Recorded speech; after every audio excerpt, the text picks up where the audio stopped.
کیا اجتہاد کا دروازہ بند ہو گیا ہے؟ کیا اس دور میں اجتہاد کا دروازہ بند ہے؟ اگر بند ہے تو آنے والے مسائل کا کیا ہوگا؟ اسامہ محمد اسلام آباد سے۔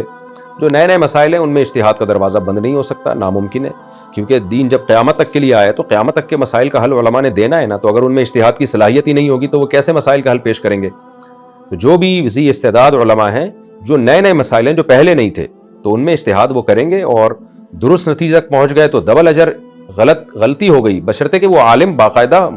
عالم ہوں، ذی استعداد ہوں، ان میں اجتہاد کی صلاحیت ہو، اور اگر غلطی ہوئی ان سے تو پھر ان کو اس غلطی پہ بھی اجر ملتا ہے۔ البتہ جو قدیم مسائل ہیں ان میں اجتہاد نہیں ہو سکتا اب، کیونکہ اس اجتہاد کا فائدہ کوئی نہیں ہے۔ ایک تو وہ صلاحیتیں نہیں ہیں جو پہلے مجتہدین میں تھیں، اور ان صلاحیتوں کے ہونے کا فائدہ بھی نہیں ہے بلکہ نقصان ہے، کیونکہ نقصان یہ ہے کہ اب پھر نئے نئے اختلافات ہونا شروع ہو جائیں گے۔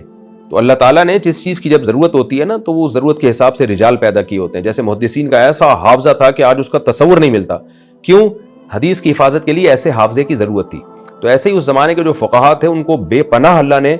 قرآن و سنت سے مسائل نکالنے کا ملکہ اور ایک طاقت عطا کی تھی، کیونکہ اس زمانے میں ضرورت تھی، کیونکہ اسلام جو ہے نا فقہ مدون ہو رہا تھا، مرتب ہو رہا تھا، اس پہ ملکی قوانین مرتب ہو رہے تھے، تو تدوین کے لیے ایسے دماغوں کی ضرورت تھی۔ جب وہ ضرورت پوری ہو گئی اور فقہ مرتب ہو گیا، فقہ حنفی بھی ہو گیا، مالکی بھی، شافعی بھی، حنبلی بھی، اور پوری امت اب اس پہ جمع ہو گئی، تو اب کسی نئے مجتہد کی ضرورت نہیں ہے، وہ آ کے فساد ہی کرے گا یا کوئی نئی چیزیں مارکیٹ میں لائے گا، یعنی فساد بئی معنی کہ اس کے آنے سے امت مزید ٹوٹے گی۔ تو اس لیے علماء نے کہا کہ جو ہے جب مجتہدین کے فقہ مدون ہو گیا نا تو اب اجتہاد کا دروازہ بند ہو گیا۔ بند ہونے کا مطلب یہ قدیم مسائل میں، بعض لوگ کہتے ہیں اس پہ قرآن و سنت سے کیا دلیل ہے کہ اجتہاد کا دروازہ بند ہو گیا ہے؟ تو بات یہ ہے کہ کھلا ہوا ہے، اس کی کیا دلیل ہے قرآن و سنت میں؟ تو یہ تو مشاہدے سے پتہ چلے گا کہ دروازہ کھلا ہے کہ بند ہے۔ تو علماء نے جب مشاہدہ کیا نا کہ جو لوگ بھی اس زمانے میں یا اس کے قریب زمانے میں جنہوں نے دعویٰ کیا نا مجتہد ہونے کا، جب ان کو پرکھا گیا، ان کو جانچا گیا تو ان سے اتنے بڑے بڑے فالٹ ہوئے ہیں، تو اس مشاہدے کی بیس پر علماء نے فتویٰ دیا کہ اب وہ لوگ پیدا نہیں ہو پا رہے ہیں جیسے پہلے ہوا کرتے تھے، کیونکہ جو بہت علم حاصل کرتے بھی ہیں اور پھر وہ دعویٰ کرتے ہیں کہ ہم مجتہد ہیں، تو ان میں بھی بڑے بڑے فالٹ ہیں، یعنی ان سے اتنی بڑی بڑی غلطیاں ہوتی ہیں کہ وہ اندازہ ہوتا ہے کہ جب اتنے بڑے لوگوں سے اتنے بڑے بڑے بلنڈر ہو رہے ہیں تو اس کا مطلب اللہ پیدا ہی نہیں کرنا چاہتا، کیونکہ ایک چیز کی ضرورت نہیں ہے۔ اور بالفرض مان لیا جائے کہ مجتہدین اب بھی پیدا ہو سکتے ہیں قدیم مسائل میں، تو وہ کرے گا کیا آ کے بیچارہ؟ اس لیے کہ ہم تو پھر بھی قدیم مجتہدین کو فالو کریں گے نا، کیونکہ جب کوئی جدید مجتہد آ رہا ہے تو قدیم کے بارے میں اتنا تو ہمیں علم ہے کہ اس کی صلاحیت اور اس میں تقویٰ بہرحال زیادہ تھا، انہوں نے صحابہ تابعین کے زمانے کو دیکھا ہے، تو اس کے ہوتے ہوئے میں نئے کو فالو ہم کیوں کریں گے؟ زیادہ زیادہ یہ ہوگا کہ وہ مجتہد کسی مجتہد کو فالو نہیں کرے گا، وہ کہے گا میں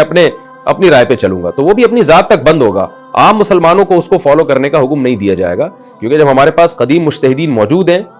اور ان کا فقہ موجود ہے تو ہمیں کیا ضرورت ہے کہ ہم امت میں ایک پھوٹ ڈالیں اور نئے نئے مجتہدین کو فالو کرنا شروع کر دیں؟ اس کی مثال ایسے ہے جیسے حضرت عثمان نے مصحف عثمانی پہ لوگوں کو جب ایک دفعہ جمع کر لیا، اب کوئی اٹھ کے کہے کہ میں ایک نیا مصحف نکالوں گا اور وہ قدیم مصحف جو ہیں وہ میں روایات سے لے کے ان کو جمع کروں گا، تو ہم ان سے کہیں گے اس کی ضرورت کیا ہے؟ وہ کہے گا بھائی اس کی کیا دلیل ہے قرآن و سنت میں کہ مصحف عثمانی ہی صحیح ہے باقی صحیح نہیں ہے؟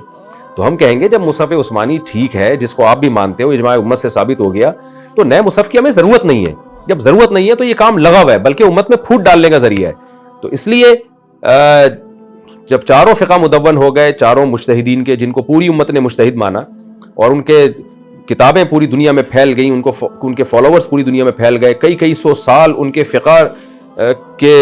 آئین کا حصہ رہے ہیں اور اس پر حکومتیں چلی ہیں مسلمانوں کی، تو اب نئے مجتہد کی ضرورت نہیں ہے۔ اگر آئے گا بھی تو وہ اپنی ذمہ داری پہ آئے اور خود ہی جو کرنا ہے کرے، مسلمانوں کو یہ نہیں آرڈر دیا جائے گا کہ آپ اس کو فالو کرو۔ ہاں، جدید مسائل میں اجتہاد کا دروازہ کھلا ہے اور وہ انشاءاللہ ہوتا رہے گا۔